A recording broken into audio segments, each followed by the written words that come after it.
Tentang aku dan cerebral palsy. Namaku Maid Astawa. Sejak lahir, aku hidup dengan kondisi yang disebut cerebral palsy, gangguan pada otak yang memengaruhi kendali gerak tubuh. Secara medis dan psikologis, cerebral palsy bukan hanya soal kaki yang tak bisa berjalan. Gerakanku bisa menjadi kacau, terutama saat aku merasa canggung, malu, atau gugup. Bahkan hal yang bagi orang lain sepele bisa menjadi perjuangan panjang bagiku. Misalnya ketika aku harus duduk di suatu tempat untuk waktu yang cukup lama. Jika tidak ada sandaran, tubuhku mudah lelah. Ketika aku harus melakukan aktivitas tertentu yang sifatnya pribadi, aku membutuhkan cara khusus yang mungkin tidak semua orang bisa membayangkan. Aku memilih tidak menjelaskannya secara gamblang, tapi cukup kamu tahu bahwa semua itu memerlukan bantuan dan persiapan. Yang sering orang tidak lihat adalah beban mentalnya. Saat aku masih anak-anak, gerakan tak terkendali ini sering disalahpahami. Ada yang mengira aku nakal atau tidak bisa diam.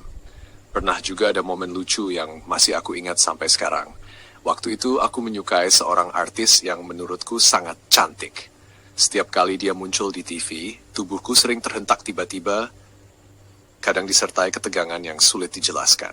Saat itu, karena tubuhku masih ringan dan mudah dipindahkan, orang-orang di sekitarku justru tertawa melihat reaksi itu, dan aku pun ikut tertawa.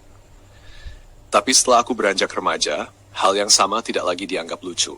Reaksi spontan itu mulai dianggap gangguan dan menjadi sumber kesalahpahaman. Mungkin orang-orang di sekitarku sudah lupa bahwa dari kecil aku memang begitu.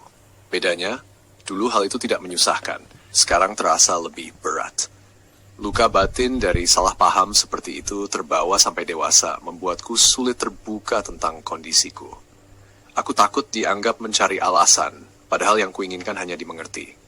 Ayahku adalah orang yang paling banyak membantuku dalam kehidupan sehari-hari, mulai dari mempersiapkan makanan hingga menata posisiku saat beraktivitas.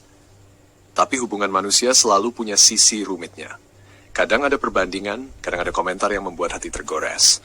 Namun aku tetap menghargai semua yang sudah ia lakukan untukku, karena tanpa beliau mungkin aku tak akan bisa bertahan sejauh ini.